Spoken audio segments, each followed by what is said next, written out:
Hello and welcome to the Master Later Life Lending podcast, where we explore the dynamic world of later life lending, equity release, and the evolving needs of borrowers over the age of 50. I'm your host, Paul Glynn, and I'm excited to have you with us today. In this episode, we're discussing the role of digital technology in transforming the advisory process for later life clients. We'll explore the benefits of digital tools such as client portals and online document management systems, and the role they play in streamlining processes and improving efficiency. Joining us today are Nicola Firth from Knowledge Bank and Matt Taylor from Equilaw. Knowledge Bank is a leading criterion search system in the UK, providing advisors with a comprehensive and up-to-date information to find the best financial products for their clients. Equilaw is a specialist law firm that's dedicated to equity release, offering expert legal services to ensure a smooth and efficient transaction for later life clients. So, without further ado, let's get started and welcome our guests, Nicola Firth and Matt Taylor.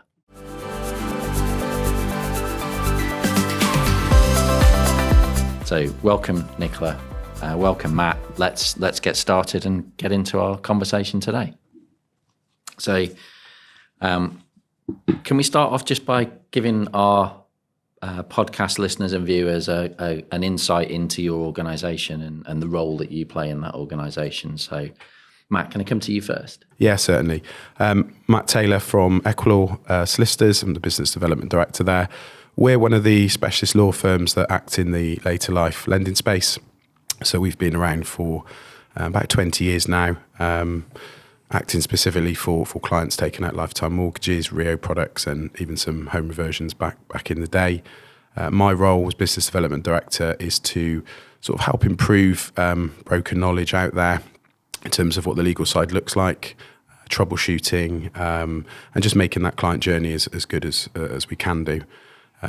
What we've seen probably over the last sort of 3, 4, 5 years is a big change in client sort of behaviour, how they want to interact with us. And we're moving away from sort of the traditional way that maybe a solicitor would interact with a customer into a more modern, tech-driven, slick sort of process to just really to reflect the kind of client behaviours that are out there and the demographics that we're seeing coming through now compared to perhaps what we did 3 or 4 years ago. That's brilliant and really good to hear. I think seeing the pace of change post-COVID and during COVID that came from, and in particular your organisation, it looks like you've kept that pace of change up since then, which is really good to hear. And I think another organisation that, again, has worked really hard to take time out of the process to create more golden time for advisors to spend time with customers is Knowledge Bank. So Nicola, can you tell us a bit more about Knowledge Bank and your role there as well? Yes, definitely. So I think to give the listeners some context, my background in the industry was as a broker, and I saw the way that the industry had changed. I guess following the credit crunch that we had in 2008 and on from there. So lenders were sort of struggling to sort of set their stalls out. You know, it's all about criteria because there wasn't a lot to pick between rates at the time. I know just recently we had a little bit more fluctuation, but for a long time rates were quite steady and sort of set. So criteria became the battleground for lenders. And, as a broker, I was frustrated the fact that we were sort of having to keep all of this on spreadsheets and, ring round, send emails. It's like, there must be something. We've got product sourcing systems.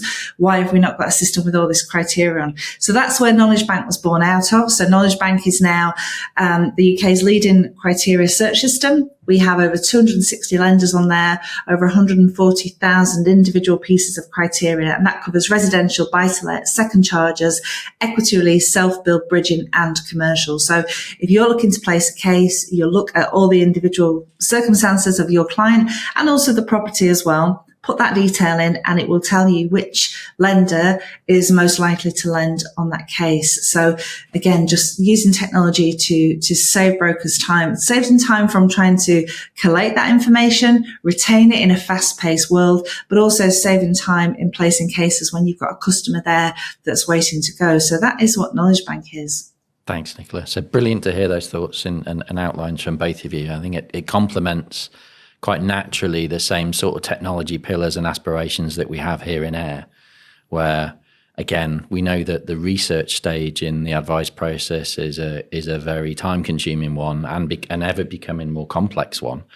And our sourcing platform is designed again to take a lot of the pain and the time out of that journey, and give advisors up to date live pricing information based on the customer inputs that they put in. So, sounds like Nicola, again, great work being done at that front end of the process by your organisation, and Matt, great work being done to take time out of the process at the back of the journey as well. Okay, I want to get in now to a bit more detail on your thoughts around the benefits of technology in the market. So, kind of starter for 10 question, just to draw some of that out, is where in your mind can technology really add value to businesses through either compliance, the compliance aspects of the process, or driving a better customer or commercial outcome. So, Matt, can I come to you first on that? What are your thoughts on the role technology can play? Yeah, I think solicitors probably, if you look through just the average solicitor rating on Trustpilot, that they're not rated very highly. A lot of solicitors are quite traditional in the way that they interact with clients. The paperwork's clunky. It might take quite a long time to get replies and responses, and generally, clients don't get a great experience through the process. For us, probably about 4 or 5 years ago, we started to invest quite a lot of money in the development of our case management system, which is a multi sort of module piece of software that we can use for various sort of things throughout the process, ultimately getting a client from instruction through to completion, ideally as quickly as possible, and making sure that the broker themselves hasn't got to weigh in with lots of chasing and requests for updates and things like that. So for us, certainly from a time saving point of view, we feel that having or being able to leverage sort of a really high quality piece of software behind the scenes just gives our staff more time to be doing the nice things with clients rather than chasing paperwork, being on the phone for long periods of time. We can get the computers to do that, and then spend more time making sure that client fully understands exactly what they are sort of taking out, the legal obligations of the mortgage contract, and can make their journey as smooth as possible. I'm sure we'll come on to talk about some of the individual elements that we have, but ultimately, I think you need to try and get that balance between using the software and the technology advantages out there to reduce the admin, and leave the staff to do the nice consumer friendly pieces. Thanks, Matt. And do we feel that customers and advisors are ready for that kind of technological integration and dependency? Yeah, certainly a big sort of piece of our more recent developments is the launch of our client portal, and that was really driven by the kind of feedback we were getting at the end of the process. Clients' average age is sort of slowly ticking down year by year. It feels like probably a little bit more sophisticated in terms of their sort of desire and request to use sort of online systems and software. And the overriding feedback we had was we wanted some way of interacting with you outside of business hours. Potentially clients, still working, still busy, not able to take calls and deal with email traffic 9 till 5, but they can sit down in the evening once they've finished their dinner with a glass of wine and complete quite a lot of the requirements that we would be asking them for. So yeah, certainly from our side, we've seen the client desire to have that kind of software and the ability to interact with us electronically drive what we've delivered to the market.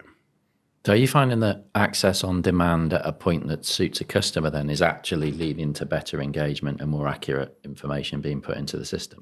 Yeah, certainly. We spend at certain points during the process numerous minutes, hours wasted playing phone tennis with clients, waiting for replies, when if we can give them the ability to interact with us when it's suitable for them, means that we're not wasting time chasing documents and things in the daytime, but also the client loves it. They don't feel like they're sort of chasing us around or missing calls and sort of disrupting their day. So yeah, it's certainly access to information and systems when they want them is the driving factor. Thanks, Matt. And Nicola, are you seeing the same sort of thing? Because I know your service is a B2B focused service, but that 24 hours a day, 7 days a week, 365 days of the year nature of technology, are you seeing that is now something that advisors are expecting and adapting to? Absolutely. That there's not a time of day or night that our system is quiet now. 24 hours a day, we have advisors on the system searching criteria, that they work all sorts of hours. And of course, that's around family. It may be around other commitments, around their clients. But that's the point, it's there for them. So if you think about the traditional way of placing a case, so you've got a case, you need to start ringing round lenders. You've got obviously mortgage help desks that are out there. But of course, we're talking predominantly 9 to 5. I know sometimes BDMs are great and sometimes they'll come back to you perhaps in the evening, but ultimately an always on system is there when you're ready to work, and all the answers are there as well. So, the system itself is actually kept up to date by the lenders themselves. So you've always got the most up to date information there. So, and I think it is, because if you think about an advisor, think about the old way, even if they've got their own spreadsheets to keep up to date, that's another job. Advisors are very busy people, and, another job to try and keep spreadsheets up to date or little notes somewhere. It's all there in the system in a really user-friendly way to extract that data and place those cases, which does give you more time to, first of all, spend with clients, but also to do other things as well that are important to advisors, be it business or in their personal lives. It's just taking that heavy lifting out of the advice process and helping them to place cases more quickly. And I think the other thing as well, Paul, is we're talking about speeding things up, but actually what we're also doing at Knowledge Bank is giving advisors the opportunity to place cases that they actually might have walked away from previously because, they didn't have the capacity or even the knowledge to think, oh, that lender might do that case. That's a piece of criteria. There's always something, like when we do the AIR criteria clinics, there's always a bit of criteria that you think, oh, that's really good. I didn't know they could do that. So actually the earning potential by using technology, by being able to place cases that you couldn't place before. And of course, really important is serving the customers, serving that client and being able to meet their needs with regards to borrowing that you might not have thought was possible before. Yeah, and in that context then, it's driving better customer outcomes through using technology, as well as driving a better return on the time and effort or money spent acquiring customers in terms of helping them convert with good advice through the process. So it's something that firms should be open to continually adapting to and changing as technology develops. So, but one aspect of I think both of your services is the way that technology can help evidence the process. So Matt, in the way that your service has developed, how can that help businesses and customers in terms of that kind of better documentation of interactions and outcomes? Yeah, we use AI in a couple of parts of the process now, and one of them is in the sort of transcription of calls. So our systems now will produce a documented a piece of information really that can be lodged to the file for telephone calls that's there forever. So whilst a recording, a voice recording can be taken and lodged to the file, a Word document or a piece of information with the words sort of down on paper allows us to search for certain bits of information a lot easier. Which makes things quicker, more speedy for the clients, and also in terms of sort of protecting ourselves going forward, improving that side of things as well. So it's quite early stages for us on that front, but we're certainly going to be sort of developing that over time particularly then to share back with brokers to potentially add to their compliance files as well. So, every little bit of information has been gathered, recorded, and be able to be searched and documented in the future. AI is a fascinating area. We'll touch again on that in a minute and in a bit more detail. I think, Nicola, certainly, that ability for an advisor to document how they've arrived at a decision is really important. What strides have you made as an organisation to support the advisor community now in what is becoming a really complicated marketplace? It is, and the way that we've approached this is, if you think of the FCA's, what their requirements, they require an advisor to evidence their research.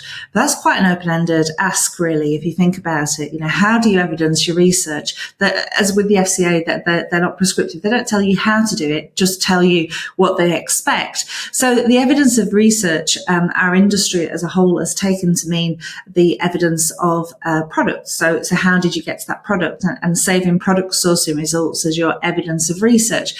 But actually, product sourcing is only one part of the story. How did you get to that lender? How did you get to that product? Of course, criteria plays a massive, massive part in that. So our evidence of research, once you put in the criteria categories that are relevant to your case, you found the lender, you can hit the evidence of research button, and you've got the product sourcing results that you've already got from product sourcing, and the criteria search results as well as your evidence of research.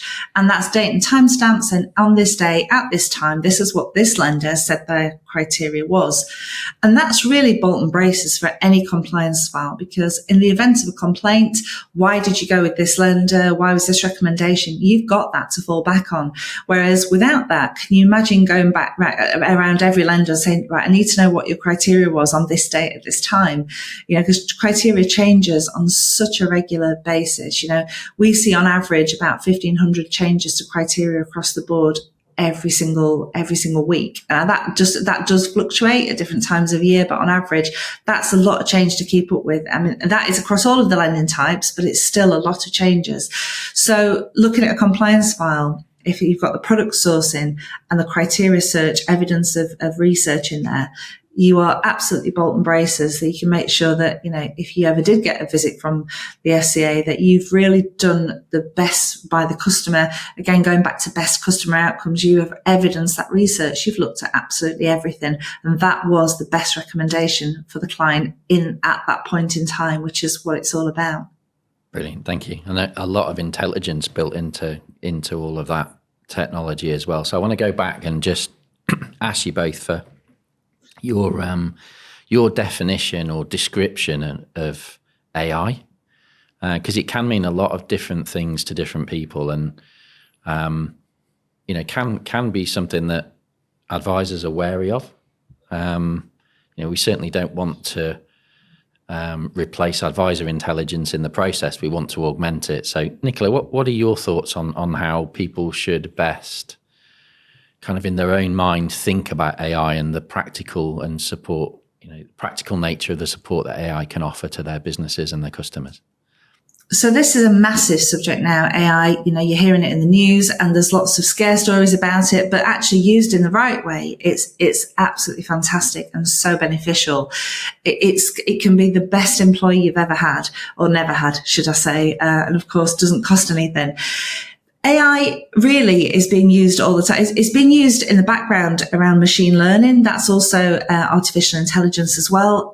But of course, true AI, which is learning actually on the go as well. So being able to check things, being able to populate things and check them and sense check them, whereas actually, humans do make errors. Of course they do, but AI just doesn't. As long as it's programmed right in the first instance and that learning process is there, it is the best check you'll ever have, really. And AI is coming down the line, and it's here, and it's here to stay. I think one of the things I would say is, from an advisor's point of view, that there's two things really. I think, first of all, advisors might think, oh yeah, we've heard this before, around sort of 7, 8 years ago, we had the robo advisors coming in, didn't we? You know, the Habito and Trussell that came into the market. And, you know, they made a really big thing about, you know, we'll not need advisors. They'll be gone. We'll be taking over. This is the age of the robo advisor. Now, this is before AI. So quite a bold statement, really. And, you know, that just didn't work because, of course, it wasn't. The kind of technology they've got is great, but it doesn't replace the emotional intelligence that an advisor has and the kinds of conversations that an advisor can have with their clients. Now, what I will say is fast forward to where we are now, and I think those guys have learned a lot and they're still around and actually they're doing the job brilliantly. So what they're doing is utilizing AI and other technology to speed things up. So speed things up for the customer, but also make a more streamlined process.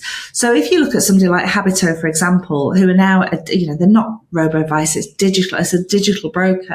So look at that as a great example. An average broker in the residential market, for example, in normal times, will do about 10 to 12 cases every month. And that's a good, you know, sort of full time going at it and, you know, really writing that business.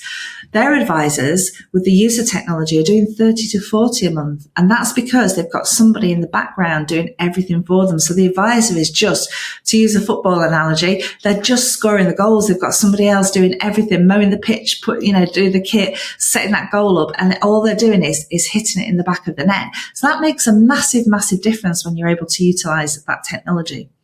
But what I would say in terms of AI, it can be quite confusing for advisors to think, okay, what should I be doing? What should I be using? How can it help in my business? And I would just say, you know, trust the providers that are out there now. Let them deal with the complexities of AI so you don't have to. So that by the time you're using a tool, you know, as Matt's just said with Equilaw, you know, all of that's going on in the background. You can trust that because they've done that research. They've deployed the API. They've done the testing. So by the time it's delivered to you as effectively the customer, you know, the advisor being the customer in that sense, you know, you've got a great piece of technology that you can use and trust and that will really benefit your business. And guaranteed it will, commercially, it will save you money in the business because it's doing the work of however many other people, but just streamlining the process as opposed to, you know, that you don't need people. You absolutely do, because of course we say it's emotional intelligence, isn't it? You know, the kinds of questions that and conversations that you have with a customer when you're sat with them, that it just wouldn't be possible. And also as well, the customer is going to respond to a person far better than a computer, especially when we're thinking about the age group that we're dealing with in later life lending as well. Yeah, and I think it's really interesting to hear that, Nicola. I think definitely, you know, we've picked up people confusing AI in terms of what it means in reality. It's already in our day-to-day lives in a lot of ways. The evidencing of files, of conversations and interactions is a brilliant way that your organisation is utilising AI. And Nicola, I think, you know, there's other areas that in day-to-day we're using it as well, but it should definitely be an augmentation tool. It should definitely be a way of improving our overall interaction with the customer through the creation of time and better engagement. So, you know, we're trying to use our navigator tool the same way. You know, that it isn't about the tool itself and the way it works. It's about how the advisor uses it. And then it's good evidence of a good, solid, comprehensive conversation with the customer at the back. So I could put the two of you on the spot a little bit. What areas would you like to see further utilize AI as part of our process to make advisors' lives better, or help drive, you know, customers to a, you know, better outcome? Are there any areas that you think we should be focusing on as a later life lending market?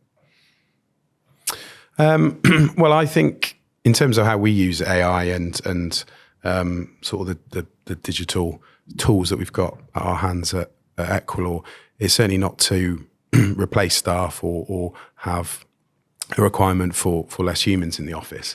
It really is a way of stripping out as much admin, as much sort of heavy lifting as we can do. So I mentioned earlier that we've started to transcribe a lot of the calls that come through, which has been great from a quality assurance point of view.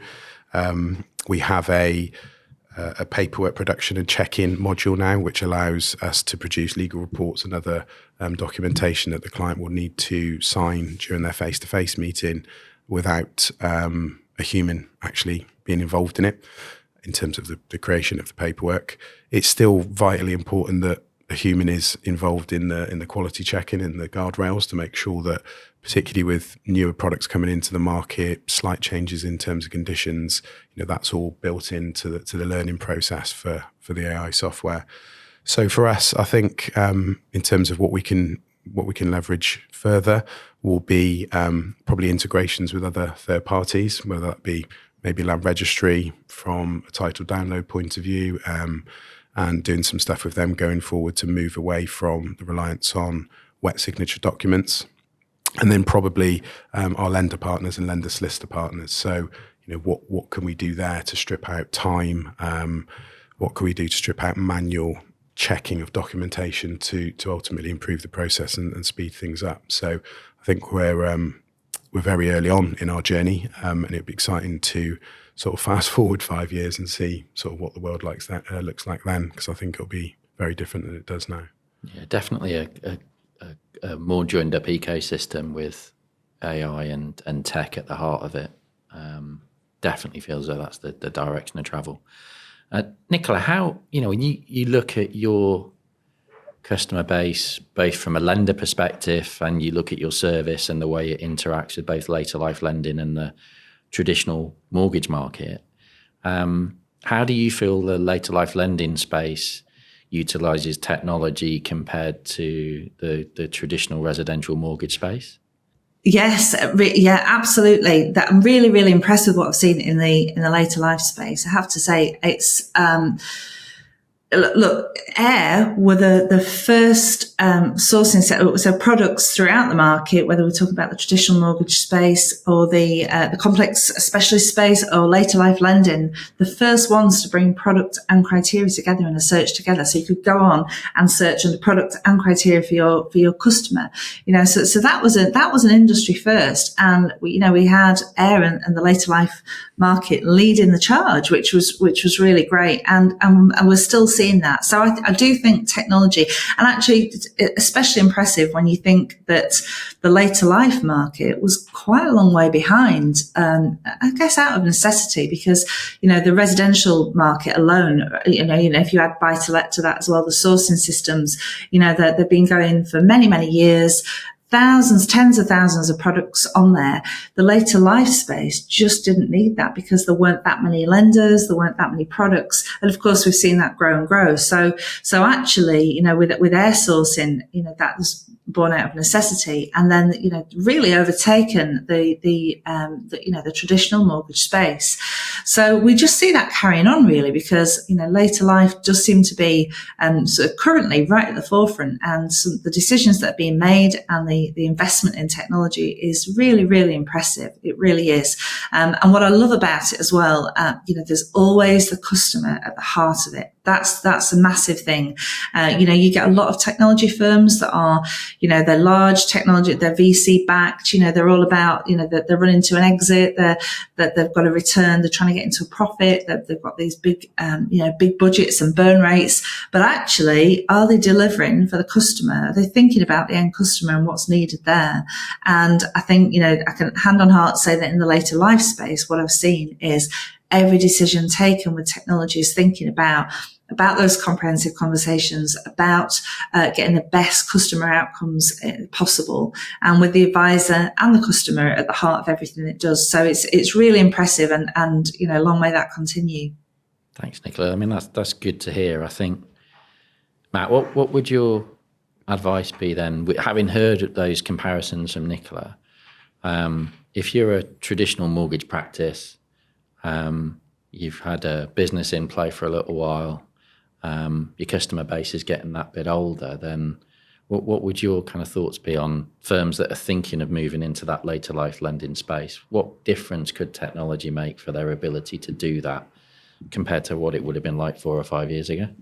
Yeah, probably initially it's gonna save them some time. I think, as you start maybe providing advice on your first few cases, or even get into just a research stage.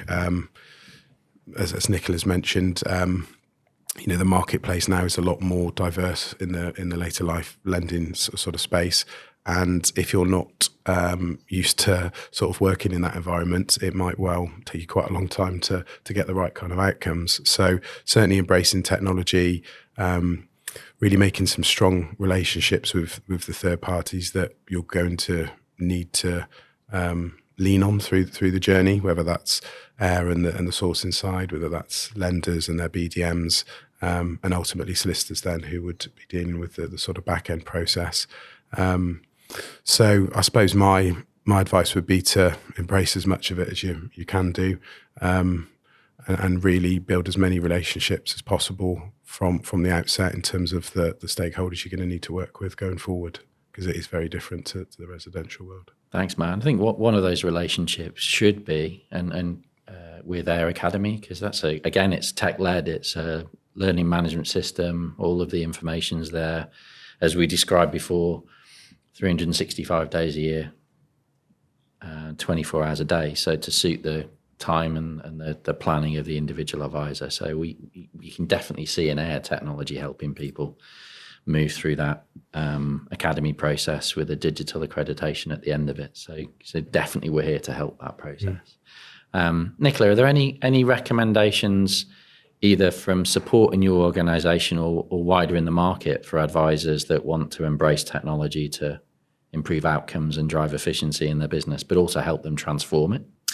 Yes, definitely. I think having those conversations with whether it be us or AIR or, there are so many companies out there that are able to sort of help and give advice with regards to embracing that kind of technology. I think from an advisor's perspective, it's understanding what you actually want to get out of it. So look at your process, look at your business. Where are the pain points? If you went back to day one again and you could wave a magic wand and say, okay, this is how we do it in an ideal world, where are those pain points now and how do you fix those? And I guarantee that the solution will be there within technology. So the solution for that we were trying to solve with Knowledge Bank, that pain point of, okay, I've got this client and there's a plethora of criteria. Some of it's quite complex, certain circumstances, quirks on the property, right? How am I going to place this case? Because I don't know off the top of my head who will do this. Going around lenders' websites takes time. Yes, they're 24 hours a day, but there's limited information on them. Ringing around mortgage desks and BDMs, that's fine in working hours, but not when it's, evening and when advisors are working late at night.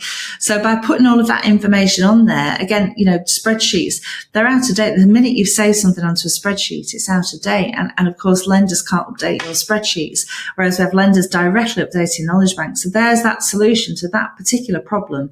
How do you place cases quickly and at any time of the day? And literally save hours and sometimes days waiting for people to come back to you. You go on Knowledge Bank, you put the details in, and it will tell you which lenders will accept that case. Now, from there, if you want to have a conversation with the lender, then that's fine, but at least you're only making that one call and not ringing round. So that was a pain point. Certainly when I was a broker, that was the pain point I was trying to solve. So that's one example of how to do that. But if you look across your business and look at that holistically, it might be pain points, but it might also be things that either you don't enjoy doing or you're not good at doing. I think sometimes being honest about that in your own business pays you dividends, because actually if it's not your thing and you don't enjoy it, there's got to be another way. And as I say, technology quite often does fill that gap. It's just looking to what's out there and what's available.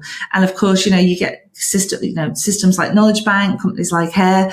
We have our products, but we know what else is out there as well in the different areas, whether that be CRM systems or something like that. So quite often you can get some helpful advice, even though it's not something that company actually do themselves. They'll point you in the right direction. Thanks, Nicola. So over the course of this conversation, our listeners will have heard quite a lot of exciting detail around some of the innovations that are out there. But also, as you just outlined there, Nicola, there's a lot of opportunity for firms to embrace technology and take pain out of their businesses and continue to do a great job for even more customers, because that's the end output, isn't it? Like, it creates time to see more customers. So my takeaways from the session today have been to be more open-minded in terms of AI and the role that can play in the process and helping develop, certainly within Air. And if it applies within Air, it'll apply in all of our businesses. I think we shouldn't take for granted the work that's been done in the later life lending space on APIs.